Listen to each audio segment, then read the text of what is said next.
Noong bata pa ako, mahilig talaga ako manghuli at magsabong ng gagamba. Halos lahat ata ng batang 90s alam yan, kasi talaga namang uso ito noon. Grade 4 ako nung unang beses kong naturuan paano manghuli at kung paano tumingin ng panlaban na gagamba. Dumadayo pa kami ng mga pinsan ko sa ibang barangay para lamang makipagpustahan. Minsan panalo, minsan talo rin. Ganun naman talaga sa pustahan, di ba? Pag nananalo ka, matik yan. Bibili kami ng mga pangmeryenda o hindi naman kaya idediretso kami sa isang lugar ng arcade games para maglaro ng Street Fighter o kaya Mortal Kombat. Yung hinuhulugan ng piso. Isang araw, kakatapos lang ng eskwela namin. Hinintay ako ng pinsan ko sa gate ng aming paaralan at niyaya niya akong manghuli ng gagamba sa may sementeryo. Tapat lang kasi ng school namin sementeryo. Tawid lang yon. Sabi niya sa akin marami roong gagamba. Pumayag naman ako kasi nga malapit lang tapos sabay naman talaga kami uuwi. Pero ang ginawa namin, nag-aya pa kami ng iba naming kaklase para sumama sa amin. Pagpasok namin sa sementeryo, tinanong kami ng isang tricycle driver kung saan kami pupunta. Ang sabi namin, dadalaw lang kami sa puntod ng lolo at lola namin para hindi kami isumbong sa mga tanod na nakabantay sa may bandang gate. Habang naglalakad kami, biglang may sumalubong sa amin ng isang matandang babae na medyo uugod-ugod ang paglakad. Buhaghag ang buhok nito na halos nakatakip na sa kanyang muka. Mukha nang hihina yon at nakayuko na dumaan paglagpas sa amin. Pero biglang nagsalita itong isang kasama namin. "Uy, yung lola mo! Alalayan mo, baka matumba yan!" Pabiro nitong bigkas. Sinagot siya ng pinsan ko na nagbibiro din. "Anong lola ko? Lola mo yan, oh. Tingnan mo nga, magkamukha kayo." Sinuway ko sila sa kanilang biruan at sinabi kong, "Huwag kayong ganyan. Gumalang kayo sa matanda. Hindi naman tayo inaano eh. Huwag niyong lokohin." Biglang huminto ang matanda sa kanyang paglalakad at dahan-dahang humarap sa amin at nagtanong, Mga iho, ako bang pinag-uusapan ninyo? Sinagot naman ito ng pinsan ko. Ha? Hindi ha. Bakit naman namin kayo pag-uusapan? Artista ho ba kayo? Ano kayo, sikat? Piloso pong sagot nito. Nagtawanan ng lahat maliban sa akin. Pinagmasdan ko yung matanda na nakatitig ng masama sa aming lahat. Biglang sumabat pa itong isa naming kasama. Tara na. Huwag na natin pag-aksayan ng oras yung matandang mabaho na yan. Baka abutan pa tayo ng dilim dito at mahirapan tayong lumabas. Maghanap na tayo ng gagamba para makarami tayo. Umalis na ang grupo namin. Pero bumalik ako doon sa matanda na naiwang nakatayo at hindi nagsasalita. Kinausap ko ito at humingi ako ng paumanhin sa asal ng mga kasama ko. "Ala, pasensya na po kayo sa mga kasama ko ha. Ako na po ang humihingi ng dispensa para sa kanila. Ito po oh, may konti akong tinapay. Baka gusto niyo po, tira ko yan sa baon ko." Narinig ko na huminga ng malalim yung matanda at nagsalita ito. Salamat sa alok mo na tinapay, iho. Pero sa'yo na lang yan. Huwag kang mag-alala. Tinatanggap ko ang paghingi mo ng tawad. Pero ang mga kasama mo, hindi. Mabuti pa umalis na kayo. Mamaya mahirapan pa kayong lumabas. Bigla itong tumalikod at naglakad paalis. Pero nagtataka ako kasi bigla na lang bumilis ang lakad ng matanda. Samantalang kanina ang bagal nito na parang may iniindang sakit. Mga bandang 3:00 ng hapon, inaya ko na ang pinsan kong umuwi. Pero ayaw pa nito. Kesyo, gusto pa raw niyang manghuli ng gagamba. Panay ang pagpilit ko rito, pero ayaw talagang makinig. Nang biglang may nakita ang isa sa amin na isang malaking aso na kulay itim na tila ba hinihintay kaming dumaan. Akala namin normal na aso lang kasi nakaupo ito sa gitna ng daan. Habang papalapit kami doon sa aso, sinubukan itong buwagin ng pinsang ko. Inambahan niya ito ng pamalo at sinigawan. Shoo! Alis dyan! Nagulat kaming lahat nang biglang tumayo ang aso na ito. Sobrang laki nito at nanlilisik ang mga mata. Tumutulo ang laway na parang gigil na gigil sa amin. Bigla kaming hinabol ng aso. Nagtakbuhan kami at nagkahiwa-hiwalay sa loob ng sementeryo. Kaming dalawa ng pinsan ko ang magkasamang tumatakbo at kitang-kita namin na yung aso parang lumilipad sa sobrang bilis. Panay ang sigaw namin ng tulong, saklolo, tulong po. Pero parang walang nakakarinig. Mabuti na lang, ang direksyon na tinatakbo namin ay papunta sa gate ng sementeryo. Kaya doon namin napagtanto na naririnig kami ng mga tanod na nakabantay dito. Hingal na hingal kaming magpinsan at humahabol ng hininga nang tanungin kami ng mga tanod. Oh, mga bata, ano nangyari sa inyo? Bakit humahangos kayo at nagsisisigaw? Kuya, hinahabol po kami ng malaking aso. Tulungan niyo po kami. May mga kasama pa kaming naiwan sa loob. Aso? Bakit ba kasi nandito pa kayo? Di ba kanina pa uwian nyo? Baka mamaya hinahanap na kayo ng mga magulang ninyo Hindi bale. Sige, hanapin natin ang mga kasama ninyo. Pero sasama kayo sa amin sa barangay at ipapasundo namin kayo sa mga magulang ninyo. Sumang-ayon naman kami at hinanap namin ng isa pa naming kasama. Sigaw kami ng sigaw para makatawag ng pansin. Kasama ang mga tanod, inikot namin ang loob ng sementeryo. Maya-maya pa, biglang may sumigaw sa loob ng nicho. Tulong! Nandito kami! Pumasok pala sa isang bukas at walang laman na nicho itong mga kasama ko para magtago. Dinala kami sa barangay hall ng mga tanod, pero bago kami makalabas ng sementeryo, sabay-sabay naming nakita yung matandang babae na nakatayo, malapit sa gate, at tila ba nakangiti ito sa amin at tinuturo kami. Galit na galit ang nanay ko nang sunduin kami nito. Katakatakot na sermon ang inabot ko at palo naman ang inabot ng pinsan ko sa kanyang nanay.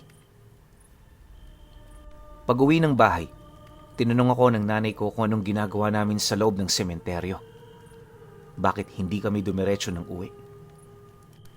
Sinabi kong totoo sa nanay ko na naghahanap kami ng gagamba at pagalit itong sumagot ng, Pesteng gagambang yan. Tigil-tigilan mo nga yan, ha? Ang lalakas ng loob ninyo. Sa sementeryo pa talaga kayo naghanap?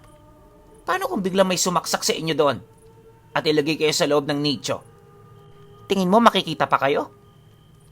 Pag inulit mo pa yan, makakatikim ka talaga ng gulpi sa akin. Opo, Nay. Pasensya na kayo. Kinabukasan, pumunta ako sa bahay ng pinsan ko upang yayain na pumasok. Sabay din kasi kami pumapasok nito sa school. Pero sabi ng tita ko, kagabi pa nilalagnat kaya hindi ito makakapasok. Pagdating ko ng school, hinanap ko yung mga kasama namin na pumasok sa may sementeryo pero wala rin ang mga ito. Lahat sila absent maliban sa akin.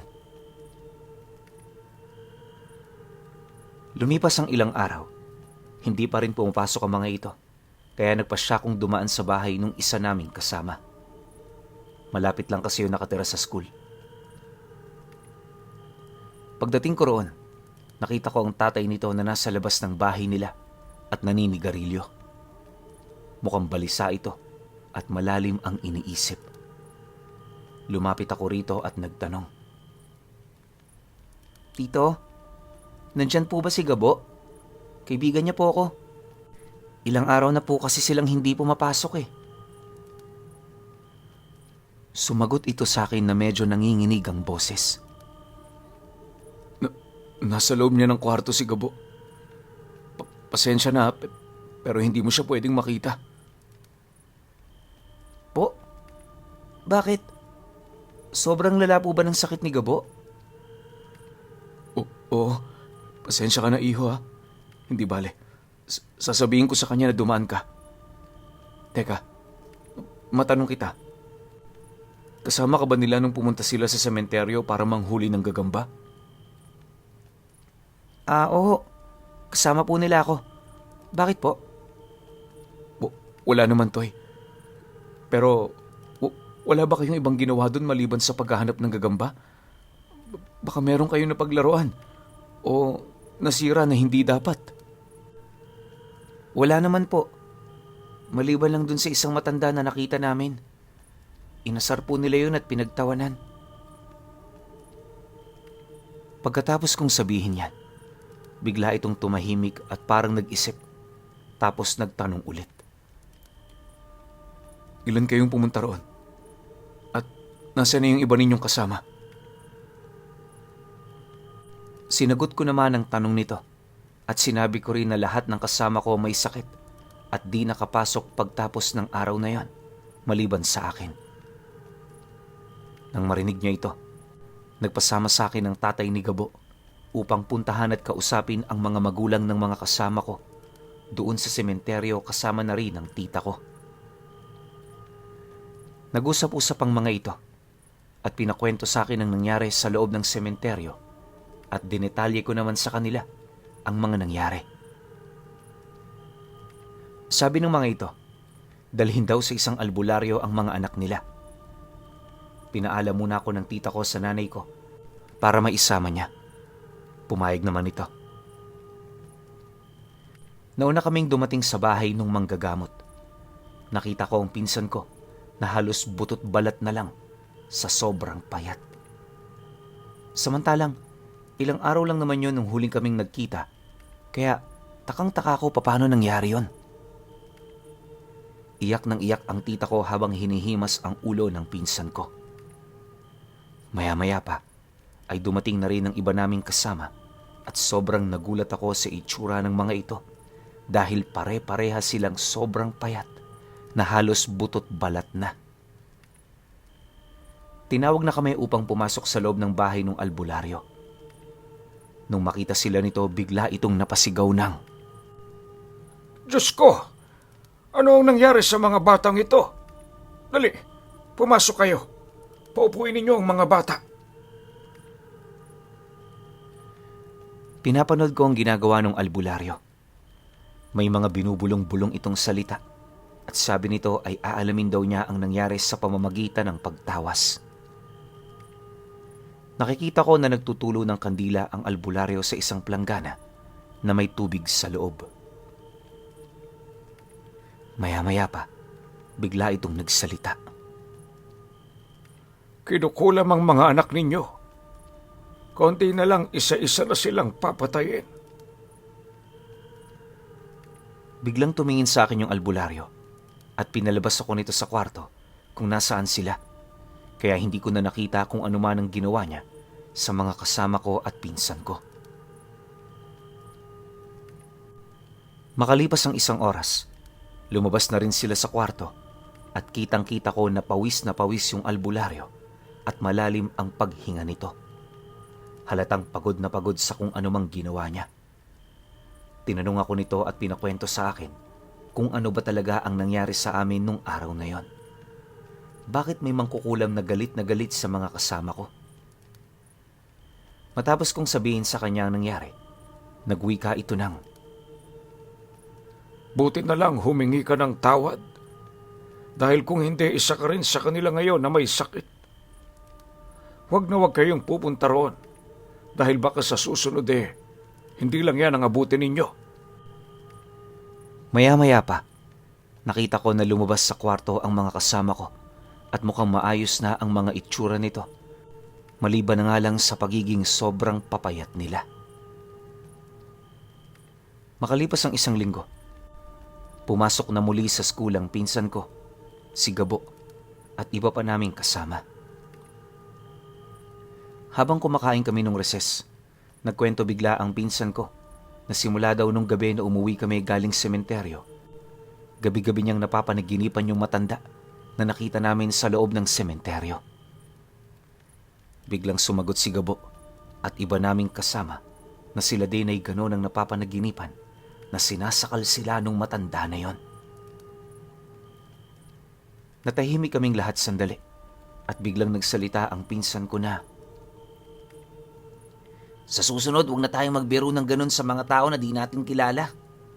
Buti na lang din at nakaligtas tayo. Sumang-ayon naman ang lahat sa sinabi nito at nagsilbi itong malaking aral sa amin.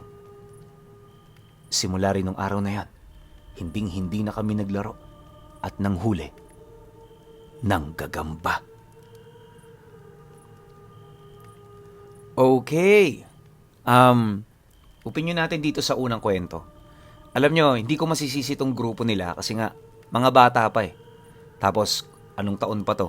So, siguro yung pagrerespeto sa matanda, hindi pa nila fully na nade-develop, di ba? Kaya, normal naman yung ganyan kasi sa grupo ng mga bata, may hilig yung magpatawa,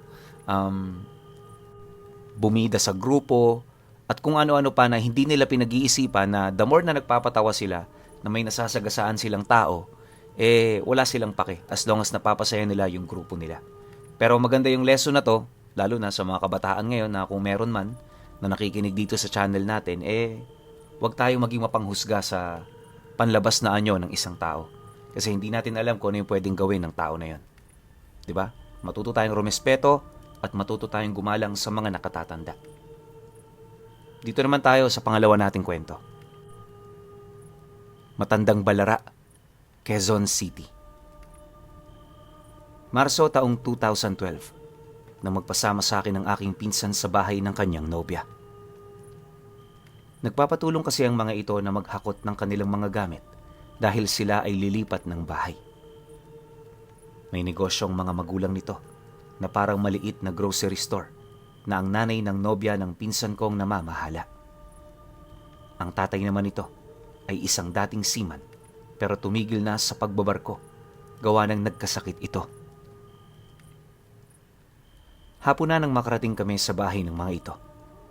Mga bandang 4:00 na ng hapon gawa ng medyo na traffic kami dahil nanggaling pa kami mula Cavite. Malaki ang bahay nila roon pero medyo may kalumaan na, may malawak na bakuran at maraming mga puno. Naglakad-lakad ako sa likod ng kanilang bahay at medyo marumi na at halatang hindi na ito nalilinis masyado. Tinitigan ko ang isang lumang swimming pool na halatang hindi na nagagamit. Puro lumot na ito at talaga namang sobrang dumi na.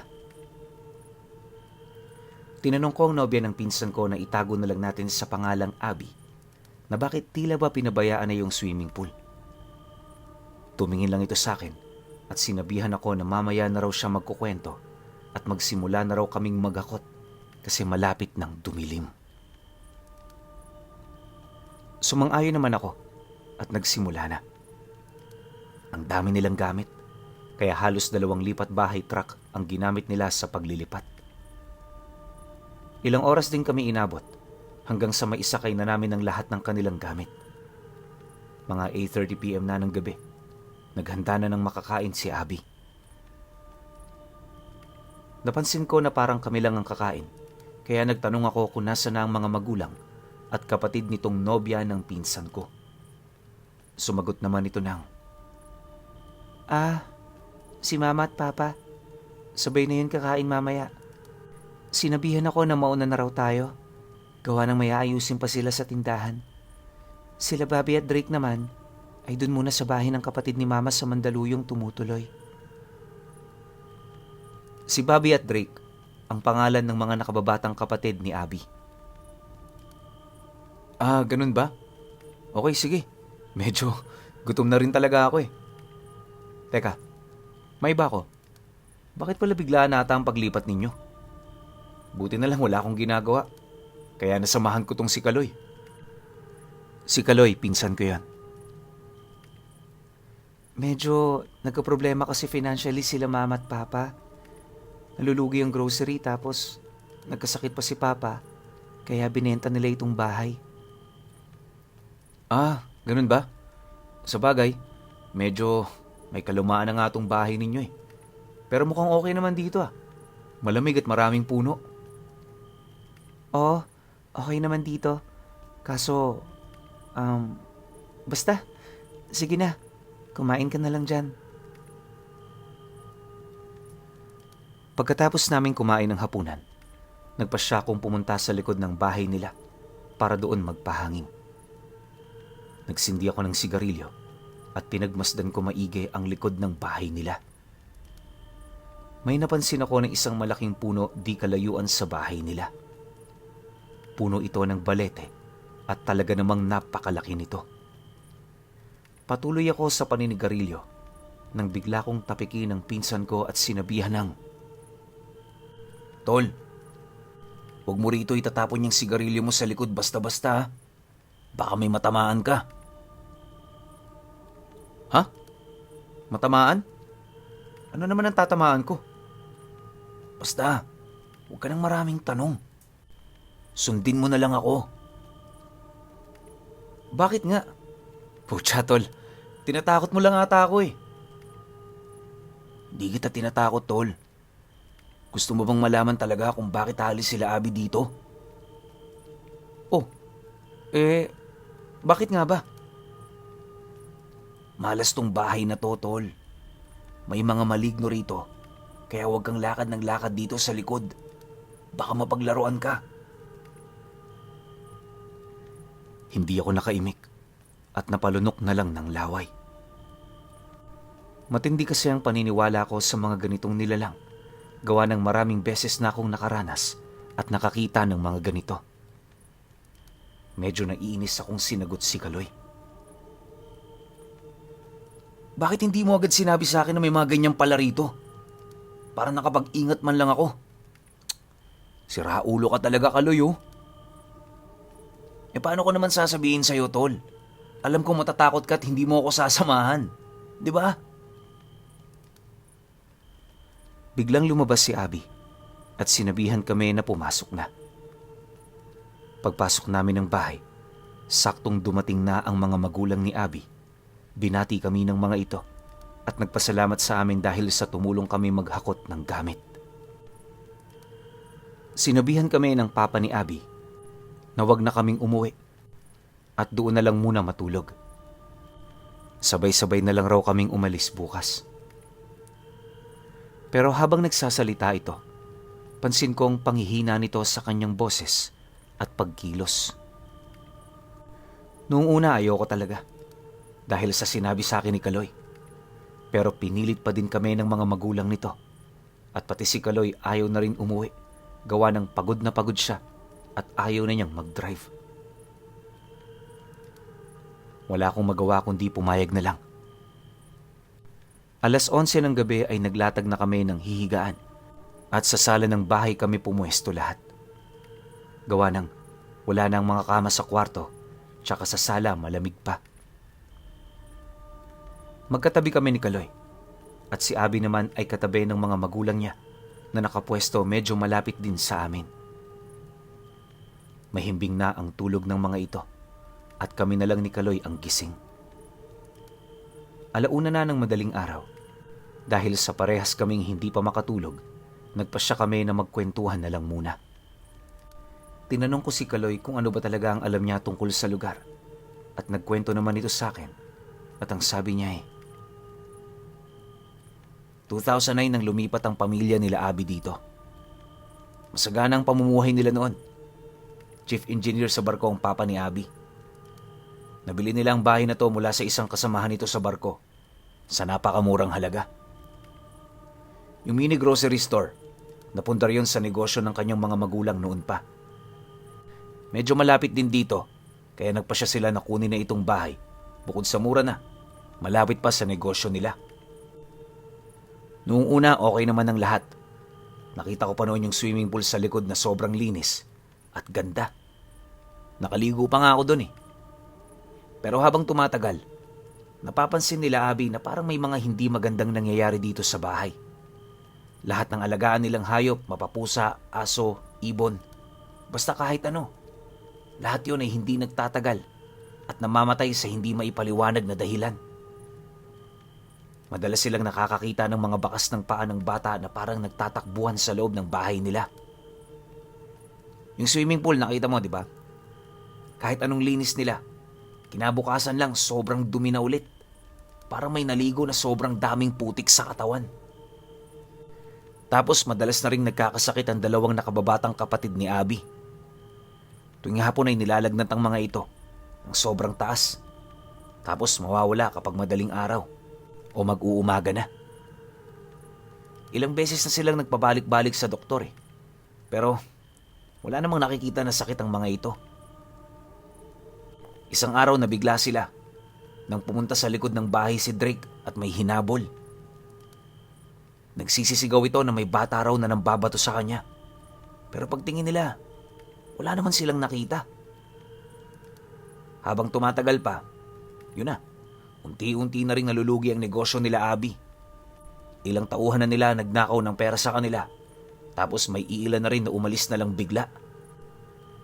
Tsaka tol, alam mo, isang beses, nagpausok sa likod ng bahay nila ang papa ni Abby.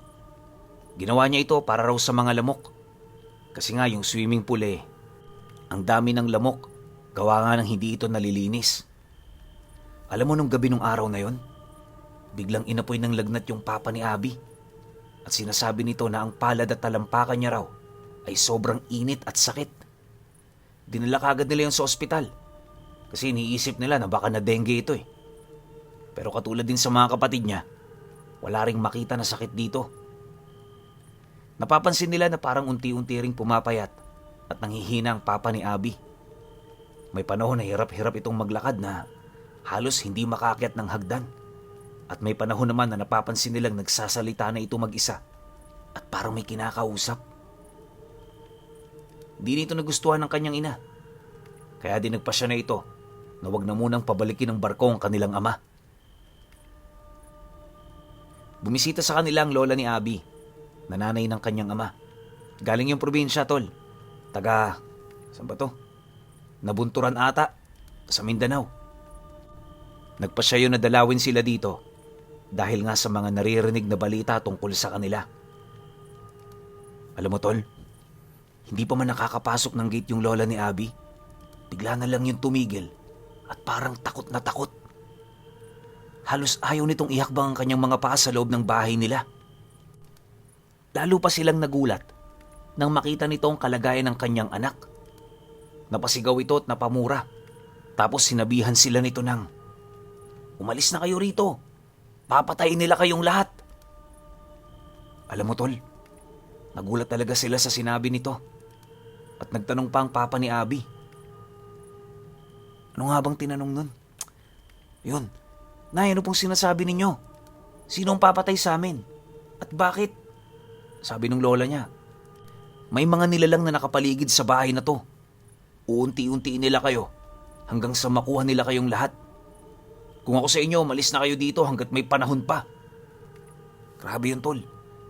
Blanko silang lahat sa sinasabi ng kanilang lola nang biglang magbagsakan ng mga gamit nila sa loob ng bahay.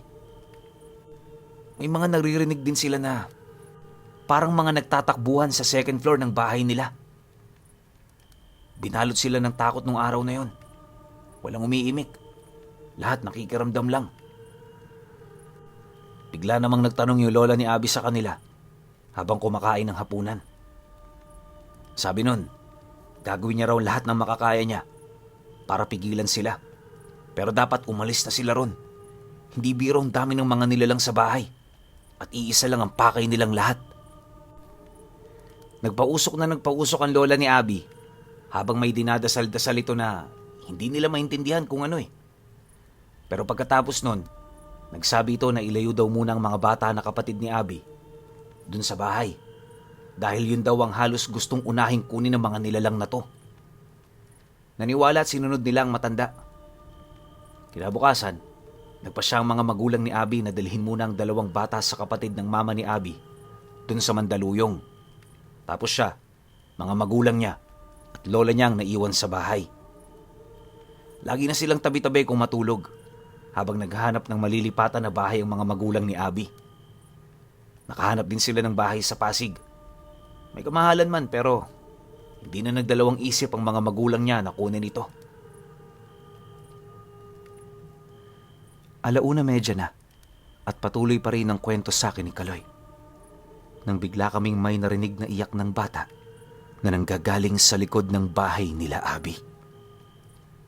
Nagkatinginan kami ni Kaloy at natahimik kami bigla sa pag-uusap. Pagtingin namin sa pintuan ng bahay nila Abby, papunta sa likod, kitang-kita namin ni Kaloy ang isang kamay ng bata na naaagnas at pilit iniaabot ang lock ng pinto. Naririnig din namin na parang may mga tao sa itaas ng bahay na parang mga bata na tumatakbo at tumatawa.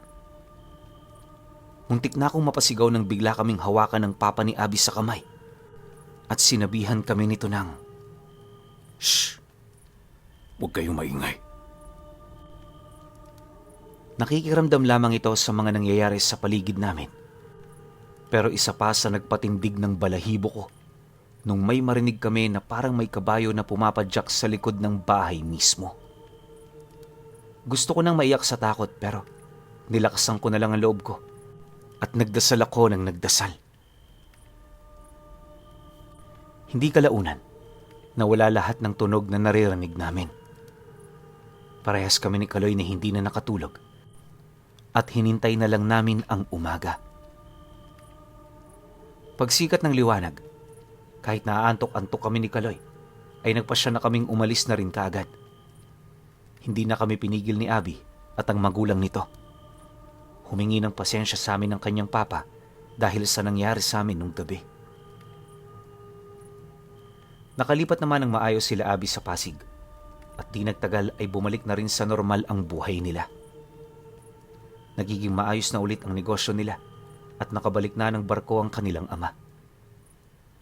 Pero pagkatapos ng gabing yan, ay wala na rin akong narinig na balita doon sa dati nilang bahay at ang sabi na lang sa akin ni Kaloy, kinuwento raw sa kanya ni Abby na yung pamilya na nakabili ng bahay na yun sa kanila ay hindi rin nagtagal doon at binenta rin kaagad. Mas malala ang sinapit ng pamilya na yon dahil ang bunsong anak ng may-ari ay natagpuan nilang patay doon sa swimming pool sa likod ng bahay dahil sa nalunod ito. Hindi ko alam kung ano ang misteryo sa bahay na yon. Wala ring nakakaalam kung ano ang mga nilalang na aming nakita at narinig nung gabi na nandun kami. Basta, nagpapasalamat ako na nakaalis kami doon ng ligtas at walang kahit ano na nangyari sa amin sa bahay nila Abby.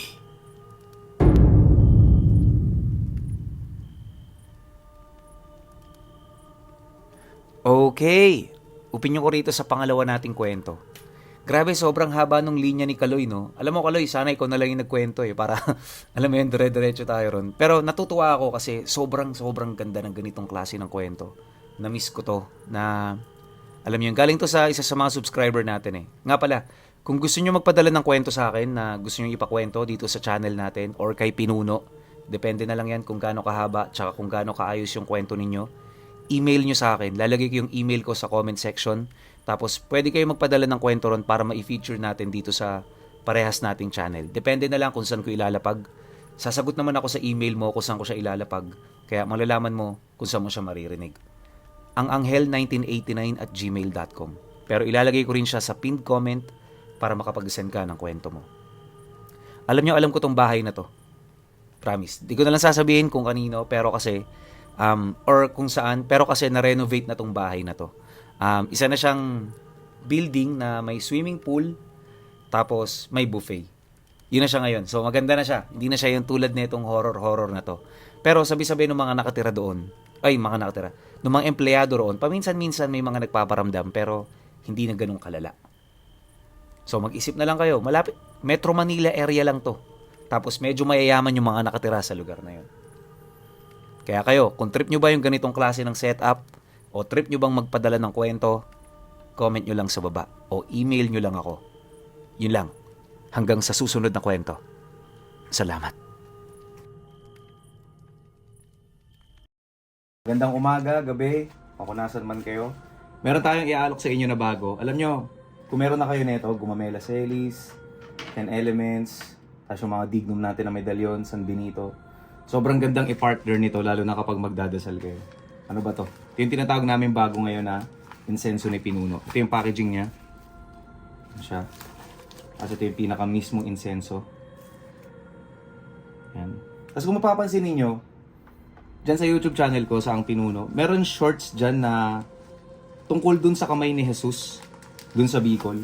Dito ko kinuha yung concept nun. Nakalagay siya rito sa golden pouch natin. Ito siya. Yan ang ganda. Yan o, di ba? Kuwang-kuha niya. Yung nasa kuweba, nung napasukan namin. Yung kuweba na yun, yung kamay ni Jesus doon, tuwing mahal na araw, o kinukwento nung tour guide namin na maraming albularyong pumupunta ron para magpabendisyon ng mga karga nila o kumuha ng mutya. Doon ko nakuha yung concept na yan, di ba? Ang ganda. Ano ba silbi nito? Ito yan. Kapag magdadasal kayo, pinakamagandang araw, Tuesday, Wednesday, Saturday, tsaka Friday. Pinakamagandang oras, kayo na bahala. Pero pinaka-the best para sa akin talaga, alas 6. Kahit sino naman sa inyo siguro alam na yan. Lalo na yung mga talagang nagpa-practice, yung mga talagang nagdarasal para sa lihim na aral. Alas 6 talaga yan. Ito yung pinaka-insenso natin. Yan siya. So, kahit nasa loob kayo ng bahay, kahit nasa opisina kayo, pwede nyo sindihan to. Kasi ito nyo siya lalagay. Yan. Tayo nyo ganyan. Check nyo. Tapos habang nakasindihan, sabayan nyo na ng dasal. Lalo na nga yung sinasabi ko kanina, yung may mga Gumamela Celis, to, saktong-sakto yan, to yung pinapakain nyo to ng dasal. Sabayan nyo yung pagsindi ng insenso. Kahit hindi naman araw-araw, kung kailan lang yung libre nyong oras, o yung magandang araw para sa inyo, the best siyang i-partner, lalo na sa mga karga niya yan. Tsaka yung mga kumuha rin sa amin ng mutya noon, pwedeng-pwede nyong i-partner yan. Bango. Yan. Tsaka kahit wala kayong orasyon, kahit wala kayong dasal, wala kayong kailangan dasalan, sindi lang kayo sa bahay niyo nito. Araw-araw kahit alas 6. Lalo na kung yung bahay ninyo may mabigat na problema, puro negative energy, sobrang ganda nito, pampataboy. Yan, sakto yan yun. Magtataboy tayo ng mga negative energy rito sa kwarto. Ayan, kaya kung interesado kayo, yung link neto nasa baba lang ng video na to, tsaka yung ibang link nasa description ko lang. Makikita nyo yan. Click nyo lang yun. Yan, makakabili na kayo yan. 20 pieces nga pala to. Kaya sobrang tagal nyo itong gagamitin. Lalo na kung once a week lang kayo magdadasal. Basta depende talaga sa paggamit ninyo. Yun lang. Salamat.